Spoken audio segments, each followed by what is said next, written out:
My friends, I've been doing a ton of speedrun archaeology lately, digging up old forum posts, archived articles, and digging through tons of deep layers of bedrock. It's hard work, but the work was rewarded this week when we finally uncovered some ancient speedrun relics. That's right, we discovered some old copies of Nintendo 64 magazine. We found 3 issues so far, number 1, 16, and 29, and not only do these magazines have what were once upon a time the hottest tips and tricks and guides and maps and all that good stuff, but they also had a score zone where players from around the world could submit their speedrun records and high scores and see them printed on a monthly leaderboard in the magazine. And what really caught me the most here, you're gonna have to zoom in, this is truly incredible. In issue 29, under the Goldeneye section, the control stage, Richard Dunn of New League claimed a 3:52, beating the current world record by 4 seconds. What ancient knowledge did this man have that might have been lost today? Now, your gut reaction might be, come on, Goose, just because it's in this magazine doesn't mean he got it. But they wouldn't have printed it in a magazine officially unless he actually got it. In fact, I think the mere fact it's printed in a magazine is proof enough that he got this time, this untied world record, and I have to call up the elite rankings right now and get them to add it because he got it. You have reached the elite.net administration services. Unfortunately, there are no administrators available to take your call right now, so please leave a message and we'll get back to you as soon as we can. Alright. While we wait for the elite to get back to us and add Richard Dunn's incredible control untied world record, let's take a look at some of these other pages in the magazine and see what other lost speedrun records and knowledge there might have been 20 years ago. Oh, but first check this out. If you submitted scores, you could become the chosen one to win remarkable prizes, like this Trident N64 controller. I think I'd unironically rather use the fishing rod. And a 256K memory card.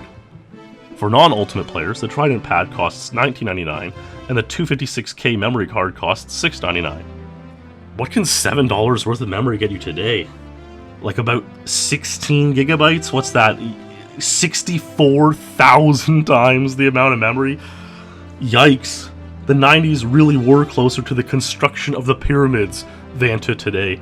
No wonder these guys all had secret, ancient knowledge. Well, I wonder who the lucky ultimate player who won a controller in the style of Barbados' national symbol was, and storage for about 16 seconds worth of an MP3 file. I guess we'll find out in a bit. Alright, let's dive right in and take a look at Mario Kart 64 Calamari Desert. James Ayer of Donington Laheath got a 1:29.45. This beats the current record today by nearly 14 seconds. Even second place Alan Dundas of Arbroaths 1:37 beats the ranked world record of 1:43. What shocking knowledge around the course or possible shortcut has been lost or suppressed over this time? Even more incredible, the Luigi Raceway record, 49.64 seconds by our pal Richard Dunn. This guy was a legend. Beats the current shortcut record of 1:12.11 by Daniel Lunkser. What secret shortcut or speed strategy could Richard Dunn have possibly known to aid him in getting such a legendary time? We need someone to invent a time machine to go back and find this guy and learn his wisdom. Shadows of the Empire. Let's see here. Jason Lloyd Parsons of Anglesea's escape from Echo Base time looks pretty good. More than a minute ahead of his competition back then. And whoa, the ranked record today is only 3:07. This guy had a 55-second untied back in 1999. A truly divine master. You could start a religion over these guys. Magnus Smith of Shetland. I don't want to be naive, but what are the odds someone even had an N64 all the way up there in 1999? Do you even know where these islands are? Moss Isley and Beggars Canyon 205 beats the record of today by Flickr form. And his Skyhook Battle 606 beats EverAlert's 615. Man, this guy must have walked straight into the Brock of Mousa and had the old gods bless his console. Rogue Squadron, I mean, look at these damn times. Richard Dunn, 8 seconds ahead on Ambush at Mos Eisley. 2 minutes ahead of second place on the search for Nana. Danny Dunn, also from New League, this must be his brother? Chris Dunn has all the records in Formula 1 World Grand Prix. I mean, look at this. He has these records a few seconds ahead of Jan-Erik Spangberg, who is then way ahead of close competition for third place. What Lord's blessing did the Dunn brothers and Jan-Erik receive before playing Nintendo 64? This one is pretty remarkable. Mario Party Shy Guy Fly Guy. 9.12 seconds worth of spins by Rachel Varel. I can't find any video on YouTube that gets better than a low 8. Was Rachel some kind of 90s goddess descended from the heavens? Or maybe she needed to sacrifice a brand new out-of-box N64 control stick to the Red God to break 9 seconds. There is no shortage of records on these pages that are just truly god tier. No other way to describe them. Wave Race Sunny Beach 1 minute .782 by Alan Dundas beats Shibby's current record of 103.186. His Sunset Bay and Drake Lake records also beat Shibby's times. You know, I'm out of religious analogies at this point, but what did Alan Dundas do to achieve? What did I can't even speak. What did Alan Dundas do to achieve such records? I mean, be skeptical all you want, but they're published in an article, so they must be 100% real. There are a few more notable times in Goldeneye by Richard Dunn, Facility 00 Agent 56 and Agent 45, records the elite community wouldn't match until 2006, and Depot Agent 24, the only known way to get 24 is with the Depot Warp, something not executed by a mortal man until Scorpion's famous fluke in 2015.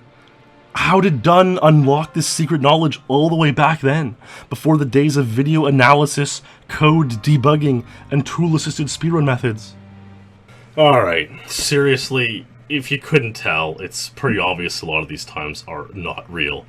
There was no requirement for proof or anything other than just submitting your name along with some times and scores that seemed legit at a glance, passable to an editor who likely hadn't played much of any of these games. I'm sure they were just happy to get any submissions at all. Don't believe everything you see on the internet. It is likely that some of the records were real. Mathheis Ten Hom here sent some pictures to the magazine for his Goldeneye records, and he would later go on to prove a lot of his Goldeneye times with videos, as well as become a proof moderator in the community. So we can take his scores in the magazine pretty reliably. Mathheis even sent the magazine a picture of himself to publish. He looks about 15 or 16 here. My parents would have freaked the f*** out if I sent a magazine a picture of myself when I was that age. I guess things are a bit different in Europe. The main takeaway from all this is that just because some speedrunner claimed some record with no proof back in the day, before videos or streams were required, and they tried to use the argument that, you know, oh, it was published and it was considered legit back then, so it must have happened, it doesn't mean the score was legit. At all. Tons of these scores we've panned over today have still not been matched or beaten in 20 plus years of speedrunning knowledge and refinery. That's not something that happens in nearly any field, and certainly not speedrunning. Now, on the other hand, there was obviously no downside to mailing in a bunch of fake scores to this magazine. There was nothing at stake, nothing to lose, so there was no disincentive from submitting lies. I know some of you will say, you know, well, be a good person, don't lie. But you can't quell human nature. There's always going to be a certain percentage who will try to get away with submitting fake times if there are no checks and balances in place to avoid it.